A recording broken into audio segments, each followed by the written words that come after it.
Dicen que el cuerpo no miente, y el de la reina Victoria contaba una historia que ningún protocolo podía silenciar. Encerrada en 15 kilos de seda, terciopelo y crinolina, la monarca más poderosa del mundo se retorcía en su trono dorado. No por dolor, sino por una necesidad tan humana como vergonzosa. Había pasado 4 horas desde que comenzó la recepción diplomática y su vejiga clamaba alivio. Pero levantarse, con aquella jaula de acero que convertía cada movimiento en una operación militar, era impensable. A su alrededor, damas de honor esperaban inmóviles, convertidas en estatuas de tafetán. Sus rostros serenos ocultaban la misma tortura. Mujeres aprisionadas en corsés que comprimían sus órganos internos, faldas que pesaban como cadenas y estructuras que las convertían en muebles decorativos. El palacio de Buckingham olía a perfume francés y desesperación silenciosa. Victoria apretó los puños bajo sus guantes de encaje. Ya no era la joven enérgica que había subido al trono con 18 años. Ya no era la mujer que cabalgaba por Windsor con libertad. Solo era una prisionera de su propia grandeza, sofocándose en capas de respetabilidad que la asfixiaban desde dentro. Pero su historia no comienza ahí, en esa agonía elegante. Comienza mucho antes, cuando una niña nacida para gobernar el mundo descubrió que primero tendría que sobrevivir a los dictados de su época. Para entender cómo llegó hasta ahí, hay que volver a una Inglaterra donde las mujeres eran educadas para sufrir en silencio. Victoria nació el 24 de mayo de 1819 en el Palacio de Kensington, hija del duque de Kent y de Victoria de Sajonia-Coburgo-Saalfeld. Desde su primer respiro, su cuerpo no le pertenecía. Era propiedad de una dinastía, material genético para perpetuar una corona, una matriz destinada a producir herederos. Su infancia transcurrió entre clases de protocolo y lecciones de sumisión. Le encantaba la moda. Iba al ballet o a la ópera y tomaba notas de los trajes. Luego volvía a casa y los dibujaba. Luego, ella y su institutriz utilizaban los dibujos para confeccionar trajes para sus muñecas.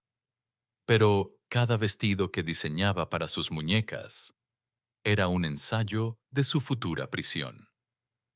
A los 10 años, ya usaba corsé. No por necesidad, sino por costumbre. Las niñas británicas eran introducidas en estos instrumentos de tortura desde que podían mantenerse en pie, con la excusa de corregir su postura. El corsé de Victoria era rosa, bordado con florecitas, pero sus varillas de ballena presionaban sus costillas en crecimiento como los barrotes de una celda. Su madre, la duquesa de Kent, supervisaba personalmente que las criadas apretaran los cordones cada mañana. Una princesa debe tener porte, repetía mientras Victoria contenía el aliento y sentía cómo sus órganos se comprimían en formas antinaturales. A los 12 años, Victoria ya había aprendido la primera lección de la feminidad victoriana: respirar menos para parecer más. Cuando cumplió 18 y ascendió al trono en 1837, el peso de la corona se añadió al peso de sus ropas. Sus vestidos de coronación pesaron más de 20 kilos. Debajo llevaba un corsé tan ajustado que durante la ceremonia se desmayó 2 veces. Los periódicos elogiaron su delicada sensibilidad femenina. Nadie mencionó que se había asfixiado de respetabilidad.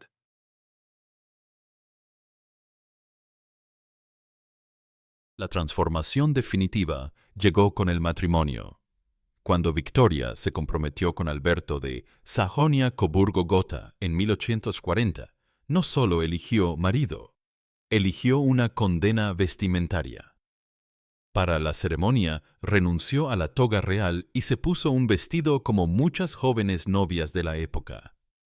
Pero un detalle hizo que su elección fuera revolucionaria: el color. El vestido blanco se convertiría en tradición, pero lo que nadie recordó fue el tormento que significó llevarlo. 27 metros de satén de Spitalfields, bordados con encaje de Honiton y adornado con flores de azahar. El corsé, realizado especialmente para la ocasión, redujo su cintura natural de 60 centímetros a 42. Victoria no pudo comer durante 2 días antes de la boda. No por nervios, sino porque su estómago estaba comprimido hasta la mitad de su tamaño natural. La noche de bodas fue una revelación grotesca. Alberto tuvo que ayudarla a desvestirse porque ella no podía alcanzar los cierres de la espalda. Cuando finalmente se liberó del corsé, su torso estaba marcado con surcos rojos que tardarían semanas en desaparecer. «Mi querida Victoria parece haber sido torturada», escribió Alberto en su diario íntimo. Pero el verdadero suplicio comenzó con los embarazos. Victoria tuvo 9 hijos en 17 años. Cada gestación significaba adaptar corsés especiales que mantuvieran la ilusión de una figura esbelta mientras su cuerpo se expandía. Los médicos de la época recomendaban corsés de maternidad que controlaran el crecimiento excesivo del abdomen. Victoria llegó a desmayarse durante audiencias oficiales porque sus corsés le impedían respirar profundamente. Tras cada parto, la reina era devuelta inmediatamente al corsé. No importaba que sus músculos abdominales estuvieran desgarrados o que sus costillas se hubieran separado durante el embarazo. La respetabilidad exigía que una reina recuperara su figura en semanas, no en meses. Victoria desarrolló hernia ventral después de su 5.º hijo, pero siguió usando corsés que la mantuvieran erguida ante sus súbditos.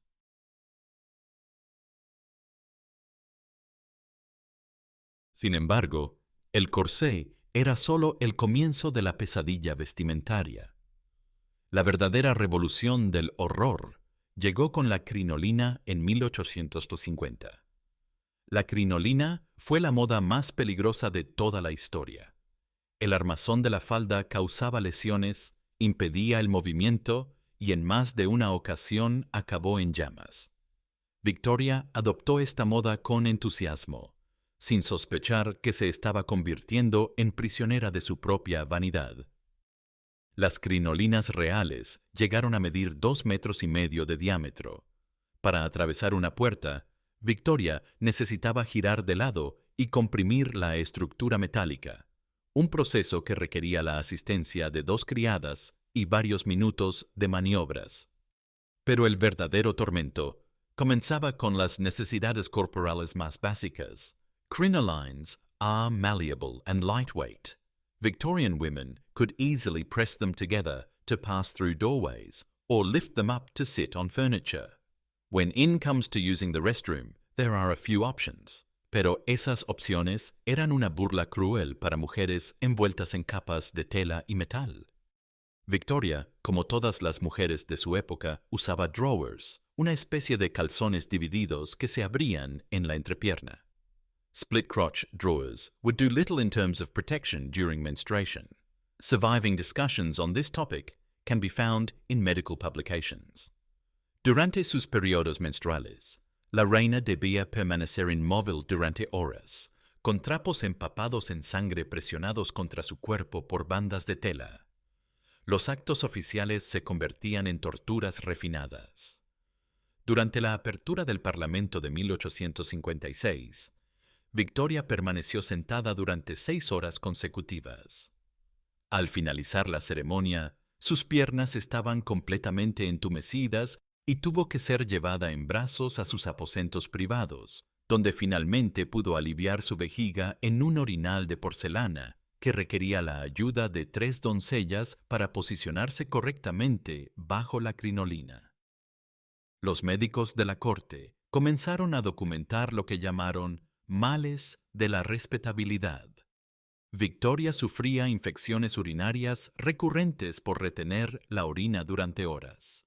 Sus riñones se inflamaron crónicamente. Desarrolló hemorroides por permanecer sentada en posiciones forzadas que la crinolina le imponía.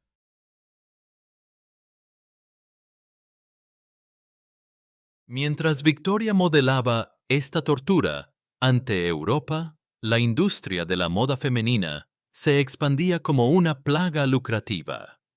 En Londres, París y Viena surgieron talleres especializados en corsés médicos que prometían corregir las imperfecciones naturales del cuerpo femenino. Los fabricantes competían por crear corsés más estrechos, más restrictivos, más efectivos. Una niñera murió camino del parque empujando un cochecito de niño en la década de 1860. Tenía solo 19 años. El médico afirmó que la muerte se había acelerado por la opresión en el pecho, producida por los lazos del corsé. Pero estos accidentes se ocultaban como debilidades femeninas. La prensa no reportaba muertes por corsé, sino corazones delicados y constituciones frágiles. En 1903, una mujer de 43 años, llamada Mary Halliday, murió repentinamente sin otro síntoma aparente que el de un ataque de convulsiones. La autopsia demostró que se habían encontrado 2 pedazos de acero de corsé en su corazón, con una longitud total de 8 pulgadas y 3/4. Las varillas se habían quebrado y perforado sus órganos vitales como dagas internas. Victoria conocía estos casos. Su médico personal le informó discretamente sobre muertes relacionadas con la moda. Pero la reina, atrapada entre la presión social y su papel como icono del imperio, no podía liberarse. No hay duda de que la influencia de la reina viuda fue una de las principales razones del uso generalizado de la etiqueta y la vestimenta de luto en la segunda mitad del siglo XIX. Cuando Alberto murió en 1861, Victoria adoptó el luto perpetuo, pero lejos de liberar su cuerpo, lo aprisionó aún más. Los vestidos de luto requerían corsés negros, más rígidos que los habituales, porque debían mantener la postura digna del dolor real. Victoria pasó 40 años vistiendo de negro, 40 años aprisionada en una armadura de respetabilidad que la asfixiaba lentamente. Sus fotografías oficiales muestran una mujer envejecida prematuramente, con la mirada exhausta de quien ha librado una guerra silenciosa contra su propio cuerpo. A los 40 años, Victoria ya tenía la postura encorvada de una anciana. Sus órganos internos, deformados por décadas de corsés, no funcionaban correctamente. Sufría digestiones dolorosas, respiración entrecortada y dolores de espalda constantes.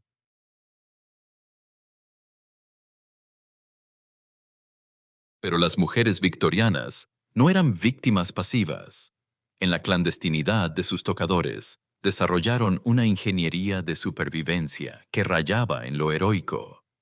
Crearon dispositivos secretos para sortear las limitaciones de sus vestidos, orinales portátiles que podían ocultarse bajo las crinolinas, corsés con abertura frontal para emergencias y sistemas de poleas para levantar las faldas sin ayuda. Lady Margaret Beaufort, una de las damas de honor de Victoria, diseñó lo que llamó el salvavidas, un artefacto que combinaba orinal, soporte para crinolina y espejo, permitiendo a las mujeres atender sus necesidades sin desvestirse completamente. El invento se comercializó secretamente entre la aristocracia como accesorio higiénico para damas distinguidas. Victoria misma encargó a sus modistas corsés con aperturas estratégicas que le permitieran funcionar durante ceremonias largas. Pero estos artilugios eran confidenciales estatales. Si el público británico hubiera sabido que su reina usaba dispositivos para orinar mientras mantenía la compostura real, el escándalo habría sido imperial. Las criadas desarrollaron técnicas quirúrgicas para vestir y desvestir a sus señoras en tiempo récord. Un vestido completo de Victoria requería 45 minutos para ponerse y más de 1 hora para quitarse. Durante emergencias médicas, las doncellas literalmente cortaban los vestidos con tijeras, destrozando fortunas en seda y encaje para salvar la vida de sus amas. Los médicos privados de la aristocracia comenzaron a especializarse en dolencias del vestir.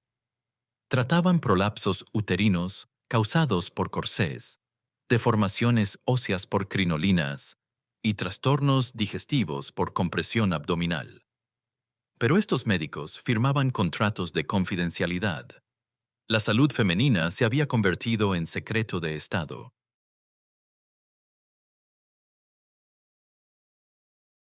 Victoria pagó con su cuerpo el precio de ser el símbolo de una época. A los 70 años, cuando finalmente los médicos le prohibieron usar corsé por sus problemas cardíacos, su torso había perdido la capacidad de mantenerse erguido sin soporte artificial. Sus músculos abdominales, atrofiados por décadas de inactividad, no podían sostener su postura. La reina que había modelado la feminidad ante el mundo terminó siendo una anciana encorvada que necesitaba sillas especiales para sentarse y arneses ocultos para mantenerse de pie durante ceremonias oficiales.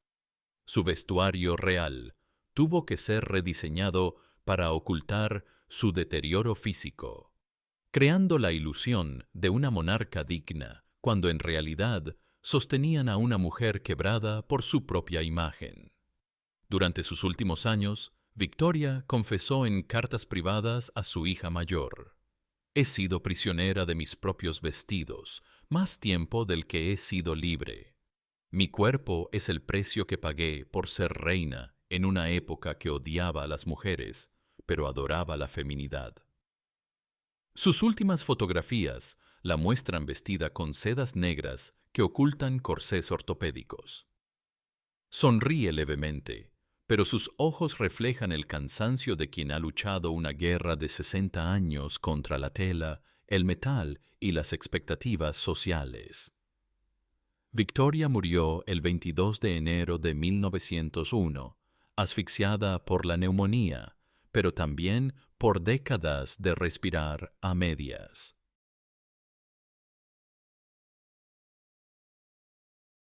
Cuando Victoria murió, las mujeres británicas creyeron que se liberarían de las tiranías vestimentarias. Se equivocaron. El modelo de feminidad que la reina había encarnado se había arraigado tan profundamente en la cultura que sobrevivió a su creadora. A pesar de estos problemas, no fue hasta la llegada de la Primera Guerra Mundial, en el siglo XX, cuando las cosas comenzaron a cambiar. Como los corsés de la época estaban realizados principalmente con metal, los gobiernos comenzaron a pedir a las mujeres que dejaran de comprarlos para utilizar ese metal como munición. La Primera Guerra Mundial liberó a las mujeres no por compasión, sino por necesidad militar. El metal de los corsés se destinó a fabricar balas. La seda de las crinolinas se utilizó para paracaídas. La industria de la tortura femenina se reconvirtió en industria bélica, y las mujeres, por primera vez en décadas, pudieron respirar completamente. Pero el patrón había quedado establecido. Cada generación inventaría nuevas formas de aprisionarse en nombre de la belleza: fajas, medias compresivas, tacones imposibles, cirugías estéticas. La industria que había torturado a Victoria simplemente evolucionó, adaptándose a nuevas épocas, pero manteniendo la misma promesa perversa, que el sufrimiento físico era el precio de la feminidad respetable. Victoria no fue la primera mujer en ser sacrificada en el altar de la moda, pero sí fue la que convirtió esa tortura en modelo universal. Su imagen, reproducida en millones de fotografías, grabados y pinturas, enseñó a las mujeres del mundo cómo sufrir con dignidad, cómo sonreír mientras se asfixiaban, cómo mantener la compostura mientras sus cuerpos se desintegraban. Así mueren los imperios, no con guerras, sino con la normalización del dolor. Y así nació el mundo moderno, sobre los cuerpos quebrados de mujeres que creían que merecían sufrir por ser hermosas. Esta es la historia de Victoria de Inglaterra. No fue una reina liberadora, fue una mujer que enseñó a otras mujeres a aceptar su prisión con elegancia. No cambió el mundo. Lo condenó a repetir sus errores durante generaciones. Y aún hoy, cuando una mujer se mira al espejo y decide que su cuerpo natural no es suficiente, el fantasma de Victoria susurra desde su tumba. Así es como se debe sufrir. Con clase.